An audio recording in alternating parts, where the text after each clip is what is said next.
Hello friends, welcome my YouTube channel. मैं संपत सिंह आज आपके लिए एक अच्छी टेक्निक लेके आया हूँ, एक विधि लेके आया हूँ और वो है हमारी कलम बांधना। यानी ये आपने नाम सुना होगा ग्राफ्टिंग। तो आज हम ग्राफ्टिंग यानी कलम बांधना इसके बारे में जानेंगे। ये क्या विधि है, ये क्यों अपनाई जाती है, किन पौधों में ये सक्सेसफुली काम करती है, क्या इनके प्रकार है, तो इन सब को आज हम जानेंगे। अच्छा टॉपिक है 12th क्लास के लिए और कई सारे एग्जाम्स के लिए। तो चलो शुरू करते हैं आज का हमारा टॉपिक, कलम बांधना, जिसको इंग्लिश में कहते हैं ग्राफ्टिंग। तो हम और इस क्या क्या नाम इसको दे सकते हैं।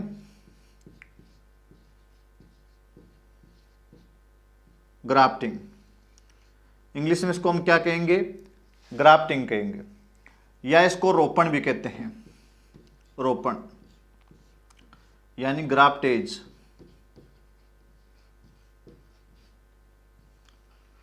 तो कोई सा भी नाम आ जाए, आपको कंफ्यूज होने की दिक्कत नहीं, समस्या नहीं होनी चाहिए। कलम बांधना, जिसको आप क्या कह सकते हो, रोपण भी कह सकते हो। इंग्लिश में इसको ग्राफ्टिंग या ग्राफ्टेज भी कहा जाता है, या इसको कलम लगाना या कलम तकनीक कुछ भी कह सकते हैं हम।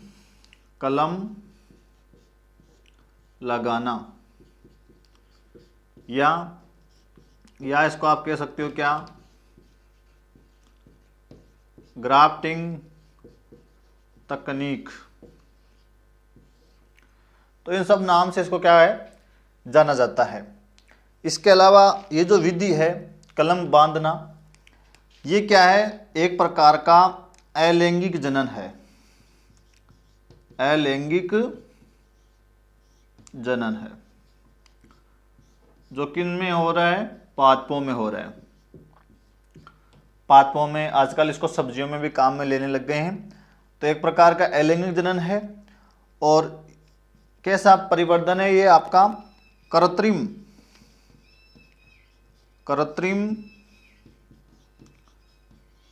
कायिक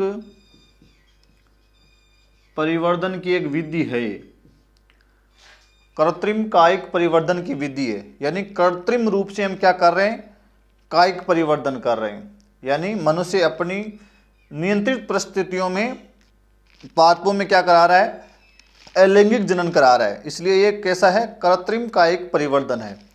कायिक जनन में क्या होता है कि जब पादप की जड़, तना, पत्ती से एक नया पादप बन जाता है तो उसको हम कायिक जनन या प्रजनन या कायिक परिवर्तन कहते हैं, जो एक प्रकार का क्या होता है, अलैंगिक जनन ही होता है। तो यहाँ हम क्या कर रहे हैं, पादप के कुछ भाग काम लेंगे, इसलिए मनुष्य उसको तैयार कर रहा है, फसल को या उस पादप को, नई किस्म को। तो इसलिए हम इसको कह रहे हैं कृत्रिम कायिक परिवर्तन। तो ये कैसा, किस प्रकार की विधि है, कृत्रिम कायिक परिवर्तन की विधि है, जो एक प्रकार का क्या है, अलैंगिक प्रजनन या जनन है, जो पादपों में ये विधि होती है, पाई जाती है। तो ये इस प्रकार है। दूसरी बात आती है, कलम हमको बांधना कब चाहिए। तो कलम जो बांधने का जो समय होता है वो होता है सर्दियों में, सर्दियों के मौसम में। सर्दियों के मौसम में क्यों, क्योंकि नेक्स्ट जो ऋतु आने वाली है वो बसंत आने वाली है। तो बसंत ऋतु में क्या है कि पादपों को अच्छा भोजन और पोषक पदार्थ मिलते हैं, अच्छा मौसम रहता है उनके लिए। तब क्या है कि अगर कलम हमारा सर्दियों में बांधा है तो उसको नेक्स्ट जो पीरियड आने वाला है उसमें वृद्धि करने के लिए, ग्रोथ करने के लिए बसंत ऋतु में अच्छा पोषक पदार्थ मिलेंगे, अच्छा भोजन मिलेगा, तो वो अच्छे से ग्रोथ कर पाएगा, वो उसके सक्सेस होने की संभावना है वो बढ़ जाएगी। इसलिए जो ग्राफ्टिंग का जो काम है वो मोस्टली आपके सर्दियों में किया जाता है या बसंत के शुरुआत में कर दिया जाता है। तो ये तो हो गया इसके बारे में कुछ नॉर्मल सी जानकारी। अब आगे देखेंगे इसके बारे में।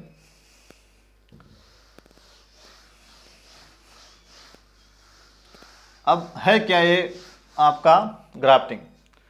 तो एक साधारण से इसकी परिभाषा मैं देना चाहूँ तो यह है कि जब दो या दो से अधिक पादपों के कुछ भागों को इस प्रकार आपस में संयुक्त किया जाता है या जोड़ा जाता है जिससे वो एक नए पादप के रूप में या एक ही पादप के रूप में विकसित होते हैं। तो साधारण सी बात क्या हो गई कि जब दो या दो से अधिक पादपों के कुछ भागों को इस प्रकार संयुक्त किया जाता है या जोड़ा जाता है कि वो एक ही पादप के रूप में विकसित हो जाते हैं। यानी दो पादप है, उनको जोड़ दिया, उससे हमको एक सिंगल पादप मिलेगा, लेकिन यहाँ दोनों पादपों के गुण उसमें होंगे। या आप ऐसे कह दो कि दो या दो से अधिक पादपों के कुछ उत्तकों को आपस में संयुक्त कर रहे हैं और इसे एक नया पादप हम बना रहे हैं। या हम ऐसे कह सकते हैं जब दो या दो से अधिक पादपों के कुछ हिस्सों को या कुछ भागों को या कुछ उत्तकों को या कुछ कलिका को इस प्रकार संयुक्त किया जाता है या उनको बांधा जाता है या जोड़ा जाता है या संपर्क उनमें स्थापित किया जाता है, तो उनके साथ जब उनको संयुक्त किया जाता है तो वो क्या करते हैं, एक ही पादप के रूप में वृद्धि करते हैं। तो हमको जो नया पादप मिला वो एक ही पादप मिलेगा हमको, लेकिन उसमें दो पादपों के या जितने हमने कलम लगाए उतने सब पादपों के वहाँ उनमें फल या फूल जो भी है वो लगेंगे। तो दो या दो से अधिक पादपों के भागों को संयुक्त किया जाता है या उत्तकों को या कलिका को संयुक्त किया जाता है और वो एक ही पादप के रूप में, एक या नए पादप के रूप में वृद्धि करते हैं।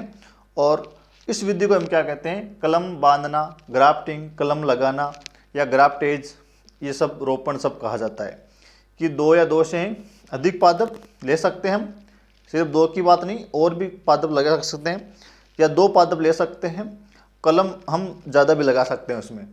तो जब दो पादपों को एक साथ संयुक्त कर रहे हैं और वो एक नए पादप के रूप में विकसित हो रहे हैं, इस विधि को हम क्या कहेंगे, कलम बांधना कहेंगे।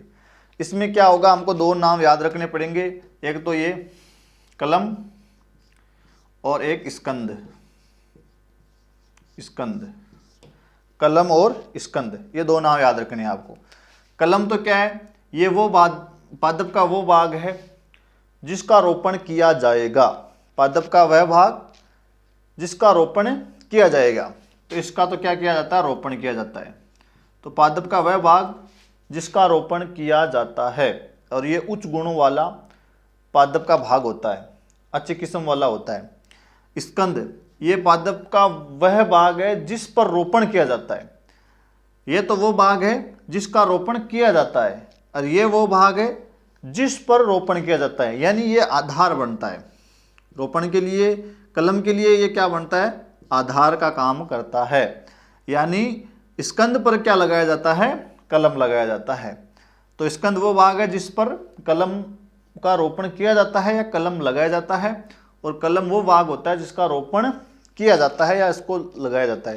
ये उच्च गुण वाला होता है और ये निम्न गुण वाला हो सकता है, स्थानीय पादप हो सकता है। तो ये दो बात आपको ध्यान रखनी है, क्योंकि इसमें जब प्रकार पढ़ेंगे तो दो नाम आपको ध्यान रखने हैं। अब क्या करना है, अभी हम कर रहे थे दो पादपों को इस प्रकार संयुक्त करेंगे कि वो एक नए पादप के रूप में वृद्धि करेंगे या एक नए पादप के रूप में वो विकसित हो जाएंगे। तो यह हमको क्या करना है, एक तो हमको क्या लेना है, स्कंद लेना है। तो नीचे वाला भाग हो जाएगा जिसको जो आधार का काम कर रहा है, ये इसकी जड़ें वगैरह भूमि में जा रही है, और ये स्कंद हो गया। तो ये वो आधार का काम करेगा जिसको हम क्या कह रहे हैं, स्कंद कह रहे हैं। और उसके ऊपर जो भाग हम लगाएंगे किसी दूसरे पादप का जिसका हम रोपण इसमें करेंगे, वो क्या हो जाएगा, कलम हो जाएगा। और अब ये दोनों आपस में संयुक्त हो जाएंगे और एक नए पादप के रूप में वृद्धि करेंगे या एक नए पादप के रूप में विकसित हो जाएंगे। अब यहाँ हमको क्या करना है, आधार और जो स्कंद और कलम को इस प्रकार अच्छे से बांधना है या संयुक्त करना है या उनको इस प्रकार से संपर्क करना है कि उनकी जो एदा होती है, एदा यानी कैम्बियम, एदा यानी कैम्बियम, वो आपस में क्या आ जाए, संपर्क में आ जाए। तो उसको अच्छे से कसकर बांध दिया जाता है। इसलिए दोनों पादपों, जो दो पादपों के जो हिस्से हैं, एक पादप का हिस्सा ये हो गया, एक का ये हो गया, उनकी जो एदाएँ होती हैं वो आपस में अच्छे से संपर्क में आ जाए, उनमें संपर्क स्थापित हो जाए, तो उसको अच्छे से बांध दिया जाता है। तो इसलिए उनकी एदाएँ क्या हो जाती है, संपर्क में आ जाती है। कुछ समय बाद में जब एदाएँ एक दूसरे की, कैम्बियम जो एक दूसरे की अच्छे से संपर्क में आ जाती है, तो उसमें डिवीजन होना शुरू हो जाता है, विभाजन होना शुरू हो जाता है, और वहाँ विभाजन होकर नई कोशिकाएं बनकर वो एकदम क्लोज हो जाते हैं, अच्छे से संयुक्त हो जाते हैं। जिससे क्या होते हैं, उनके जो संवहन ऊतक होते हैं, संवहन जो ऊतक होते हैं, जो जैसे जाइलम है, फ्लोएम है, जो भोजन का जल का जो परिवहन कर रहे हैं, जो वेस्कुलर जो टिश्यू होते हैं वो आपस में संपर्क स्थापित कर लेते हैं, अच्छे से कनेक्ट हो जाते हैं, इसलिए इस पादप का ये हिस्सा हो जाता है, एक नए पादप के रूप में ये वृद्धि करते हैं या विकसित हो जाते हैं। तो ये इस प्रकार ये पादप अपना फल फूल देगा और यहाँ हमने जिस पादप का ये भाग लगाया वो अपना फल फूल देगा। तो इस प्रकार इनमें संपर्क स्थापित कराकर एक ही पादप पर कई सारी जो फलों को या सब्जियों को लगाया जा सकता है, उगाया जा सकता है। अब देखो इनकी ज़रूरत क्यों पड़ी, क्योंकि ये जो टेक्निक है वो अच्छी टेक्निक है, अच्छी विधि है और सरल भी है। दूसरी बात, जो आजकल इसको सब्जियों में काफ़ी इस्तेमाल किया जा रहा है, क्योंकि बढ़ती हुई जनसंख्या के आधार पर उनकी आवश्यकताओं की पूर्ति के लिए सब्जियों की जो डिमांड वो बढ़ रही है, लेकिन उसकी पूर्ति नहीं हो पा रही है, क्योंकि एक तो उनमें लंबा समय लगता है, लंबी प्रोसेस होती है और जगह जो है फसलों के लिए वो कम होती जा रही है जनसंख्या बढ़ने के कारण। तो ये नई नई विधियाँ खोजी जा रही है ताकि जो आवश्यकताएं हैं लोगों की उनको पूरा किया जा सके, और वो भी थोड़ी सी अच्छी दरों में, ज़्यादा खर्चा भी उनमें नहीं लगे, ज़्यादा उसमें कीटनाशक भी छिड़कना न पड़े। इसलिए ये जो कायिक, जो हम कृत्रिम कायिक परिवर्धन से कलम बांध कर ये सब कर रहे हैं। तो चलो देखते हैं। अब बात आती है इसकी हमें क्या लाभ है या हम इसको क्यों उपयोग में ले रहे हैं, इसके फ़ायदे क्या हैं, कलम बांधने के फ़ायदे। तो कई सारे बेनिफिट्स हमको मिलते हैं। पहली बात तो क्या फ़ायदा मिलता है, इसमें जो लागत है वो कम होती है, लागत कम और जो मुनाफा होता है वो ज़्यादा होता है, 5 गुना ज़्यादा मुनाफा इसमें हमको मिलता है, लागत आती है क्या, कम।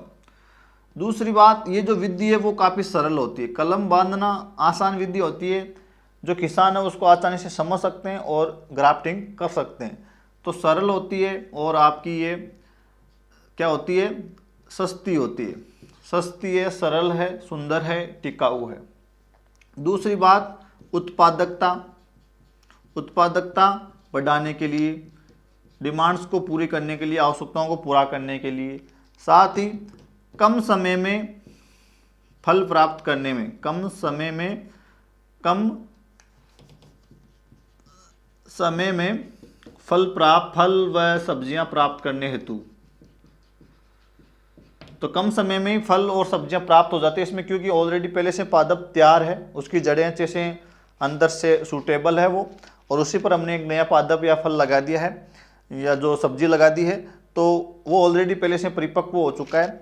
तो आगे की जो प्रोसेस है वो कम समय में हो जाएगी, इसलिए कम समय में हमको फल और सब्जियां इससे मिल जाएगी। ऐसे पादपों में कीड़े मकोड़े कम लगते हैं, कीड़े मकोड़े यानी इनको नष्ट करने वाले, पादपों को नष्ट करने वाले कीड़े मकोड़े इनमें कम लगते हैं। जैसे जो स्थानीय जो पादप होता है वो पहले से अच्छे से अपनी जड़ें जमाए हुआ है, क्योंकि कई पादपों की जो कई फसल ऐसी होती है, सब्जियां ऐसी होती हैं या पेड़ ऐसे होते हैं जिनको कई प्रकार के कीड़े मकोड़े नष्ट कर देते हैं, वो अच्छे से ग्रोथ नहीं कर पाते। लेकिन हमने यहाँ जो स्कंद के रूप में स्थानीय पादप लिया है वो स्टेबल है, उस वातावरण के अनुकूल है। तो अब इस पर हम कलम लगाएंगे तो उसको कोई ज़्यादा प्रभाव नहीं पड़ने वाले, तो इसमें ये कीड़े मकोड़े इसको ज़्यादा प्रभावित नहीं कर सकते। इसी के साथ कुछ पादप ऐसे होते हैं जिनमें बीज नहीं बनते, तो ऐसे पादपों की प्रजातियों को बचाए रखने के लिए कलम लगाया जाता है। साथ ही अच्छे किस्म या अच्छे नस्ल के फल सब्जियां प्राप्त करने के लिए, और सब जो फल होते हैं उनकी किस्म को सुधारने के लिए, तो उनको अच्छी अच्छी किस्में प्राप्त करने के लिए, उसकी किस्म को सुधारने के लिए, उसकी नस्ल को सुधारने के लिए कलम बांधते हैं, कीड़े मकोड़े नहीं लगते हैं, कम समय में फल और सब्जियां प्राप्त हो जाती है, उत्पादकता इसमें काफ़ी बढ़ जाती है, क्योंकि एक ही पादप पर हमको 2 या 2 से ज़्यादा फल या सब्जियां मिल रही है, सरल है, सस्ती है, तो हर कोई जो इसमें किसान है इसको इस्तेमाल कर सकते हैं। कुछ थोड़े बहुत इंस्ट्रूमेंट इसमें चाहिए, उससे काम हो जाता है, और कम लागत है, मुनाफा ज़्यादा है। और साथ में इसको कुछ ज़्यादा हमको सामग्री नहीं चाहिए इसके लिए, एक तो हमको चाहिए कि आपका चाकू, और एक चाहिए हमको क्या, ग्राफ्टिंग टेप और स्कंद और कलम, बस। और एक सूटेबल आपका मौसम होना चाहिए, वातावरण होना चाहिए, और अगर थोड़ा बहुत किसान को इसकी जानकारी हो आराम से ग्राफ्टिंग कर लेगा। तो ज़्यादा सामग्री भी इसमें नहीं चाहिए कि भाई ये बड़ी बड़ी मशीनें चाहिए या वो चाहिए, ये कुछ नहीं चाहिए। साधारण सी वस्तुओं से आराम से व्यक्ति ग्राफ्टिंग कर सकता है। तो इसलिए इसके कई सारे फायदे हैं, इसलिए इस पर जो है व्यक्तियों का जो ध्यान काफ़ी आकर्षित हो रहा है और काफ़ी लोग इससे क्या है मुनाफा कमा रहे हैं। अब नेक्स्ट बात आती है इसकी प्रकार की या अन्य, इसको कितनी प्रकार से या इसकी कौन कौन सी विधियां हैं ग्राफ्टिंग या कलम बांधने की। तो इसमें 4 विधियां आती है, इसकी 4 विधियां हैं। पहली तो है आपकी जिव्यारोपण, जिव्यारोपण या जीवी रोपण भी इसको कहते हैं। दूसरी आती है आपकी फच्चर रोपण, और तीसरी इसकी विधि आती है वो आती है आपकी कलिका रोपण, और चौथी आती है मुकुट रोपण। तो कलम बांधने की जो 4 विधियां प्रचलित है, पहली है जिव्या या जीबी जो टंग होती है वो, तो जिव्यारोपण। दूसरी आती है फच्चर रोपण, और तीसरी आती है कलिका रोपण, और चौथी है मुकुट या किरीट रोपण।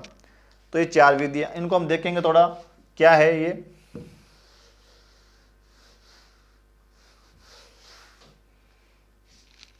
तो पहली है हमारी जिव्या ग्राफ्टिंग या जिव्यारोपण। तो इसमें हमको क्या करना है, एक तो हमको क्या चाहिए कलम, और एक क्या चाहिए हमको स्कंद। ये तो होता है आधार जिस पर क्या लगाया जाएगा कलम, और ये है जिसका रोपण किया जाएगा, तो इसका रोपण किया जाएगा। तो यहाँ जिव्यारोपण में क्या होता है कि जैसे मान लो हमारे पास कोई स्कंद है या आधार है जो इस प्रकार जमीन पर स्थित है, ये इसकी जड़ें हैं। तो इसमें क्या है हम करते हैं, जैसे यहाँ से इसको पहले ऊपर से काट दिया जाता है, काटने के बाद इस पर तिरछा कट लगाया जाता है ऐसे, ये तिरछा कट लगा दिया स्कंद पर, और ऐसा तिरछा कट लगाने के बाद इसमें वी आकार का कट और लगा दिया जाता है ऐसे। तिरछा काटने के बाद इसमें वी आकार का कट और लगा दिया जाएगा, तो ऐसा एक बन जाएगा ढांचा हमारे पास। तो ये तो क्या हो गया हमारा आधार हो गया, स्कंद हो गया। अब ऐसा आकार का हमको क्या चाहिए कलम चाहिए। तो कलम को भी इस प्रकार से ही काटा जाएगा, सेम ही पोजीशन उसकी होनी चाहिए। तो यहाँ हम इस प्रकार इसको जो है वो काट लिया जाएगा इस प्रकार कि ये इसमें क्या हो जाए सेट हो जाए, फिट हो जाए।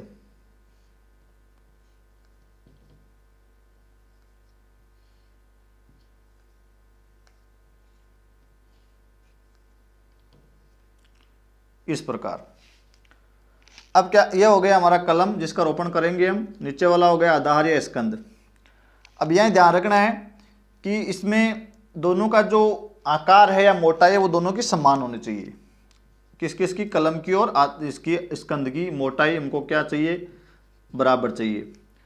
पहले 5 से 8 सेंटीमीटर से काटेंगे, इतना गोल होना चाहिए ये, और फिर इसमें वी आकार का कट लगा के ऐसा ढांचा बना लेंगे कलम का और आधार का।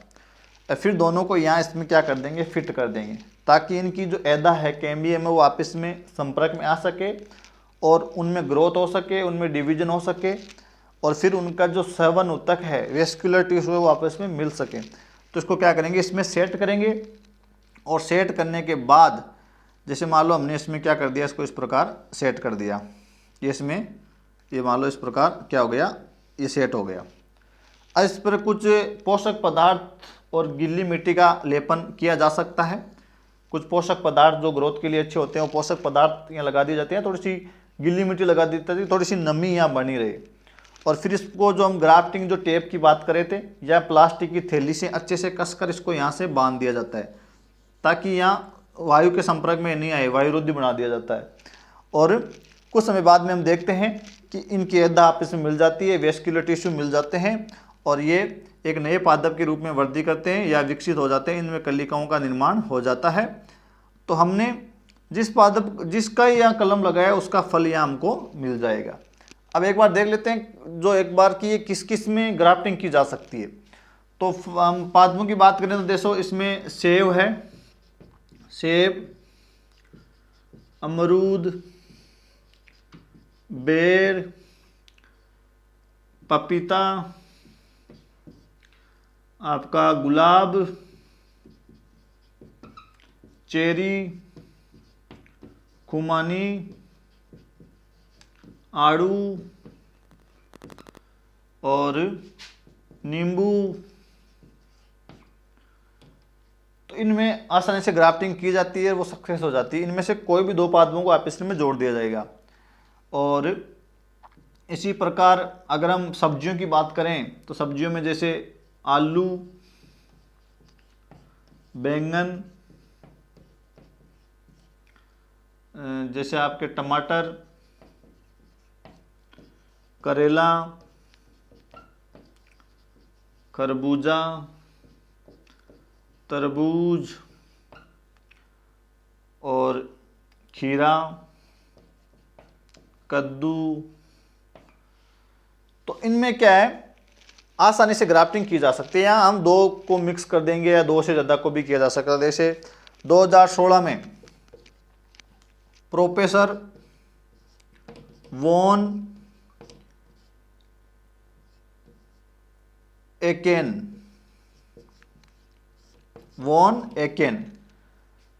एक प्रोफेसर था वॉन एकेन नाम का, जो उन्होंने सन 2016 में एक ऐसा पादप तैयार किया गया जिस पर 40 प्रकार के फल लगे हुए थे। अलग अलग प्रकार के फल, एक ही पादप पर 40 प्रकार के फल लगे हुए थे। जो ग्राफ्टिंग से या कलम बांधने से वो हुआ था काम, तो उसने सभी को चौंका दिया। ऐसा काम करके प्रोफेसर वॉन एकेन ने एक ही पादप पर 40 प्रकार के फल लगाकर सभी को चौंका दिया। जो उन्होंने क्या की थी, ग्राफ्टिंग की थी। तो यहाँ हम कई सारे को मिक्स कर सकते हैं, कई सारों को आपस में जोड़ सकते हैं और हमारी उत्पादकता को एक ही पादप पर बढ़ा सकते हैं और उसको कई सारे फल एक ही पादप पर हम प्राप्त कर सकते हैं। तो उन्होंने इस पादप का नाम रखा था आपका ये the tree of 40 fruits, the tree of 40 fruits नाम से उसको रखा था। द ट्री ऑफ 40 फ्रूट्स के नाम से उस पादप का नाम भी उसने रखा था। तो फिर काफ़ी प्रचलन में आई ये विधि और उसको tree of the tree of 14 fruits के बाद कई और भी किस्में है वो तैयार की गई। जैसे दो किस्में अगर या हम देखें कि आलू के पौधे पर टमाटर की ग्राफ्टिंग की गई, आलू के पौधे पर टमाटर की ग्राफ्टिंग की गई और एक पादप जो तैयार हुआ है, जो किस्म हमको मिली, उसको नाम दिया गया पोमेटो नाम दिया गया। जिसमें क्या है कि ऊपर जो पादप है और नीचे तो क्या लग रहे हैं, यहाँ तो लग रहे हैं आलू और ऊपर क्या लग रहे हैं, टमाटर। तो यहाँ दो सब्जियां हमको एक साथ मिल रही है, ऊपर टमाटर और नीचे आलू। तो ये ग्राफ्टिंग से ही संभव हो पाया, जिसको नाम क्या दिया गया, पोमेटो नाम दिया गया। एक और तैयार किया गया और वो किया गया बैंगन के पौधे पर। बैंगन के पौधे पर टमाटर की ग्राफ्टिंग की गई। बैंगन के पौधे पर टमाटर की ग्राफ्टिंग की गई और यहाँ क्या हो रहा है, एक ही पादप पर हमको टमाटर भी मिल रहे हैं और हमको क्या मिल रहे हैं, बैंगन भी मिल रहे हैं। और इस किस्म को नाम दिया गया टोमटाटो।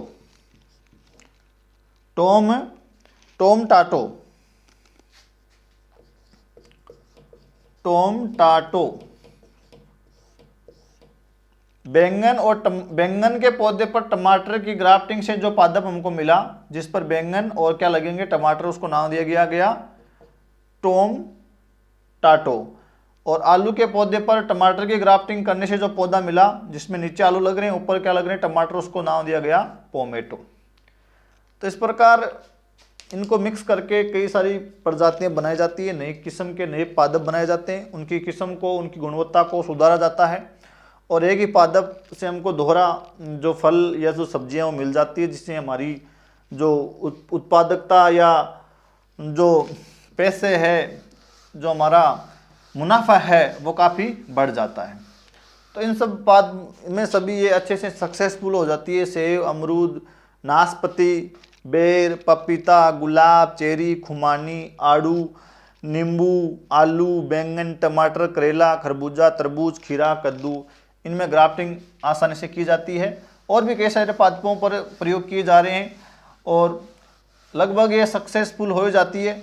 कोई एक दो शायद बाय चांस अनसक्सेसफुल हो जाए ग्राफ्ट, लगभग सक्सेस हो जाते हैं। तो पहली तो हो गई हमारी क्या, जीव्यारोपण। दूसरा आता है क्या, फच्चर रोपण। फच्चर रोपण और जीव्यारोपण को खास फर्क नहीं है, वहाँ थोड़ा जीभ टाइप, जो जीभ हमारी जो टंग लाइक कट लगाया जाता है ऐसे, और यहाँ जो है कट थोड़ा वी टाइप लगाया जाएगा। तो यहाँ कंडीशन ये है कि वहाँ तो पादप की जो मोटाई है वो बराबर होनी चाहिए दोनों की, यहाँ दोनों का व्यास समान होना चाहिए। तो व्यास समान होने से यहाँ फच्चर रोपण में क्या किया जाता है, जैसे ये हमारा स्कंद हमने ऊपर से काट लिया, ये हमारा स्कंद है। अब इसमें क्या करना है, वी आकार का बीच में ऐसे कट लगाना है। तो यहाँ हमको वी आकार का कट लगा लिया, तो वी आकार का कट लग गया। अब ऊपर हमारा क्या है, कलम, और उसको भी काट के इस प्रकार तैयार कर लेना है कि वो इसमें क्या हो जाए, अच्छे से फिट हो जाए। उसका भी ये वी आकार का सा शेप बना देना है यहाँ इस प्रकार, और उसको इसमें सेट करके अच्छे से यहाँ कुछ पोषक पदार्थों का लेपन करके, गीली मिट्टी का लेपन करके ग्राफ्टिंग टेप से इसको अच्छे से बांध दिया जाता है। और फिर कुछ समय बाद में इसमें इस भाग पर नई नई कलिकाओं का विकास हो जाता है, उनकी कैम्बियम, एदा वगैरह वगैरह सब मिल जाती है और वेस्कुलर टिश्यू आपस में मिल जाते हैं और इस पादप पर एक नया जो ये कलम लग जाता है, एक नया पादप का निर्माण हो जाता है, नया पादप विकसित हो जाता है। इसको कहते हैं फच्चर रोपण। और तीसरी विधि हमारी है वो क्या है, कलम बांधना, कलिका रोपण। कलिका रोपण, कलिका रोपण में क्या है, पादप की कलिका लेते हैं कलम के रूप में, या किसका इस्तेमाल करेंगे, कलिका का। कलिका का मतलब एक कली, जो पादप का आगे का टिप वाला भाग होता है, जो कली का रूप लिया हुआ होता है, उसको वहाँ से काट के और उसको रोपण करेंगे यहाँ। तो नीचे से यहाँ क्या किया जाता है, जैसे ये आपका स्कंद है,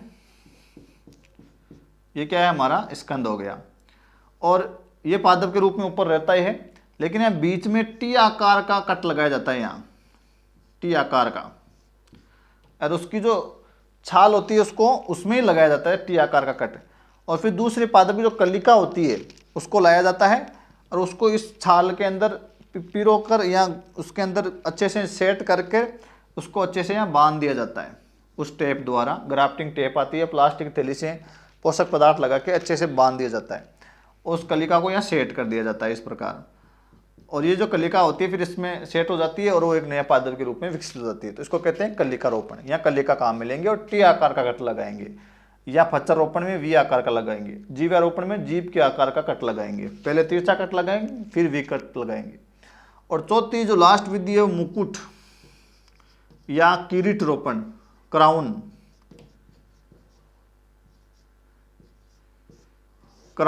मुकुट। यहाँ हमको क्या ध्यान रखना है कि यह स्कंद जो होता है वो काफी बड़ा होता है। यहाँ तो हम देख रहे हैं कि वो लगभग व्यास समान होना चाहिए, मोटाई समान होनी चाहिए, यहाँ कलिका छोटी सी चल जाएगी, लेकिन यहाँ स्कंद है वो काफी बड़ा होता है और जो कलम होते हैं वो छोटे छोटे होते हैं। और इस विधि में कई सारे कलम एक ही स्कंद पर एक साथ लगाए जाते हैं। तो ये हो गया हमारा स्कंद। तो यहाँ उसकी छाल में ऐसे वी आकार के ऐसे कट लगा लिए जाते हैं कई सारे जगह जगह ऐसे, और कई सारे जो कलम हैं उनको इस प्रकार नीचे से वी आकार का कट लगा के उसमें इस प्रकार कई सारे को एक साथ सेट कर दिया जाता है। इस प्रकार कई सारे कलम इस प्रकार लगा देंगे तो मुकुट लाइक स्ट्रक्चर बन जाएगी ये इस प्रकार। और फिर धीरे धीरे इनकी जो एदा वगैरह मिल जाती है, सेवन उत्तक वगैरह, जाइलम फ्लोएम मिल जाते हैं, और ये सभी एक अपने जिस किस्म के जो लगाएं, जैसे ये मान लो आम का हो गया, ये हमने बेर का लगा दिया कलम, ये मान लो चेरी का लगा दिया, ये मान लो हमने गुलाब का लगा दिया, ये मान लो हमने खुमानी का लगा दिया, ये मान लो नाशपाती का लगा दिया, ये पपीता का लगा दिया, ये अमरूद का लगा दिया। तो इस प्रकार हमने एक स्कंद पर कई सारे कलम लगा दिए। तो इसको कहते हैं, ये मुकुट लाइक स्ट्रक्चर बन गई, इसलिए इसको कहते हैं मुकुट रोपण।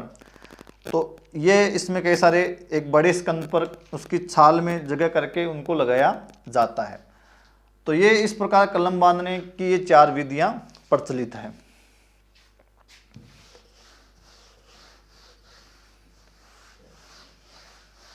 तो इस प्रकार हम क्या कर सकते हैं, उत्पादकता को बढ़ा सकते हैं, खर्चा कम है और फायदा इसमें ज़्यादा है। तो ये हो गया हमारा क्या, कलम बांधना, ग्राफ्टिंग। धन्यवाद।